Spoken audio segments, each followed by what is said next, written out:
And don't tread on me either. All right, one more time, a little louder. Hey, and don't tread on me either. People have given up hope in this country. What do you think we can do to give them some hope back? It's time to start kicking ass and taking names. Don't tread on me. One more time. Don't tread on me. All right, scream it. Don't tread on me. Wake up, America. It's time to fight for liberty. Don't tread on me is the line. That is the line where we define who we are. We are giving you a warning. Federal government, we are giving you a warning, totalitarians, we are giving you a warning, statists, that we are getting to the point where we will be striking back with lethal force. And you do not want that. So you do not wish to tread on us. Does that vilify or legitimize the concern that the federal government has about militias? What? Kicking ass and taking names? If we start to shoot back. Oh, look. We can't let it get to that point. We cannot let it get to that point. I'm sure that they've said that a million times during the Revolutionary War and the war before that and every other one that we've had. But unfortunately, reality is that throughout history, tyrants don't give up their power willingly. If the government we organize under the People's Constitution survives the next 20 years, it may go on forever. My friend, it will survive.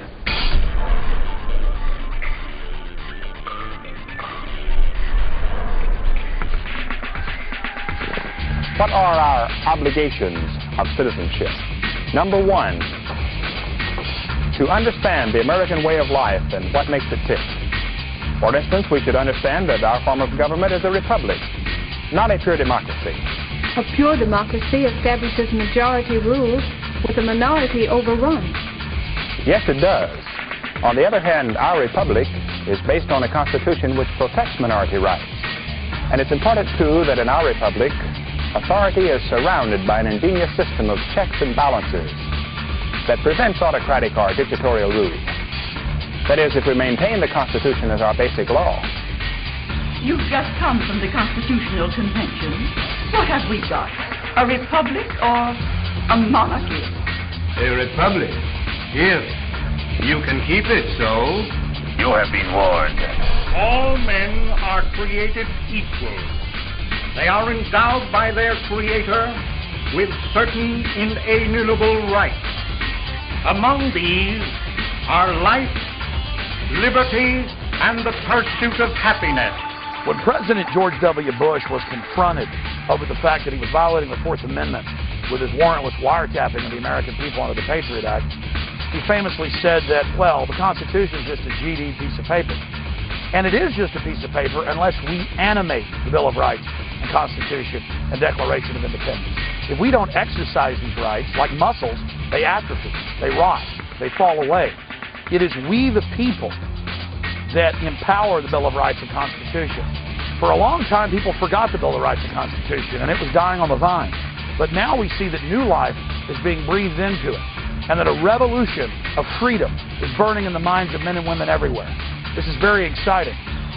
And as a society, as a species, as a planet, we're at a crossroads. Will we have a 1984 society, or will we rediscover the true values that made us great and go back to that spirit of 1776? That's why I have said many times that the answer to 1984 is 1776. The human sovereign, if you will, we the people. And that's what the Constitution tells us. We the people do ordain and establish this. The public officials didn't do that. The judges didn't do that. We the people did it. Well, that's a statement that we the people have the authority to do it. We are the ultimate lawgivers because the ultimate law, at least the ultimate human law in our system, is the Constitution, and we the people created it. We the people gave birth to government. We are the masters of government, and they are the subjects of the people. A lot of people blame the Bill of Rights and Constitution. They blame our system of government for the oppressive corruption that we're living under. It's not the fault of the Bill of Rights and Constitution. It's the fault of we the people for letting government grow into this gargantuan, sprawling system that it is. It's our fault for not holding government officials accountable, and by letting government officials call themselves officials. They are public servants. We the people constitute the government. We the people are the boss. And when the government becomes destructive of the Constitution, of the Bill of Rights, it is not just our job and our right, it is our duty to remove that government.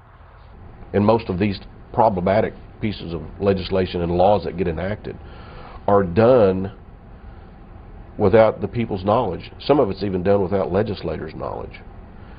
And so they don't go to the people and say, hey, what do you think about having to carry an ID card around and show that card before you can travel and do all kinds of things. The idea of constitutionality becomes kind of fuzzy when you talk at the state level because the states were intended to be autonomous. So therefore, whatever they put in their state constitution is whatever their state constitution is. For example, in Illinois, their Second Amendment, most Second Amendments just say the right to keep and bear arms shall not be infringed. The Illinois state Constitution says subject to police powers these rights shall not be infringed. So in Illinois, anti-gun laws are constitutional. In Missouri, they're not.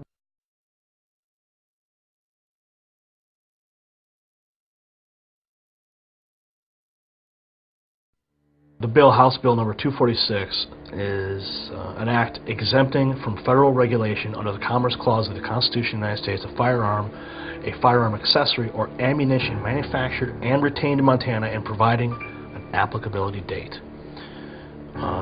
So it's basically they're trying to exempt themselves from the Commerce Clause, and the Commerce Clause is what the federal government uses for everything.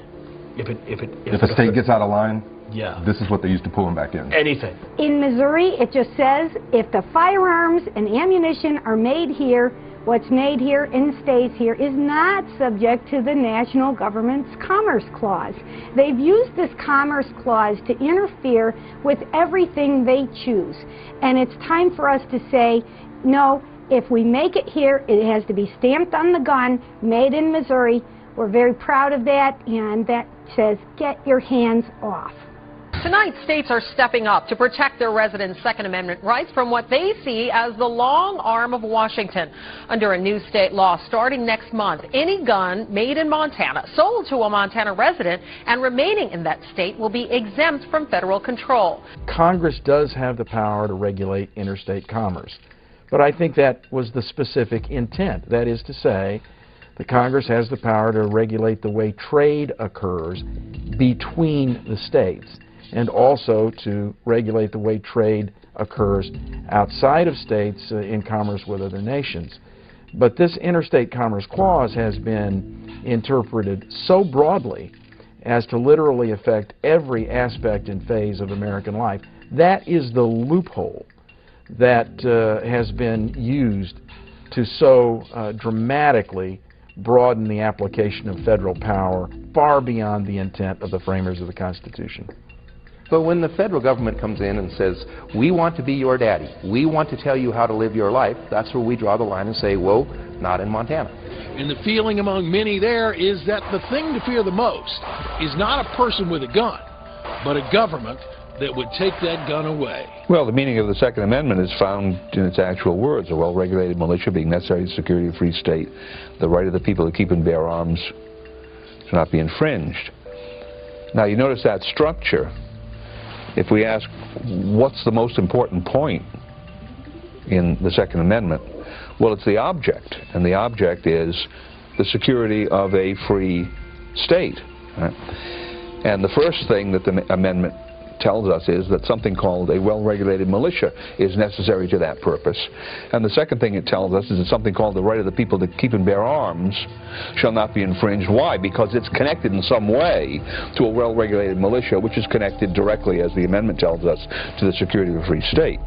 Well, the Second Amendment was written just to make sure we wouldn't have bad people come in and try and rob us of our rights. The bottom line is that's the only last hope there is if people are trying to do harm to our nation.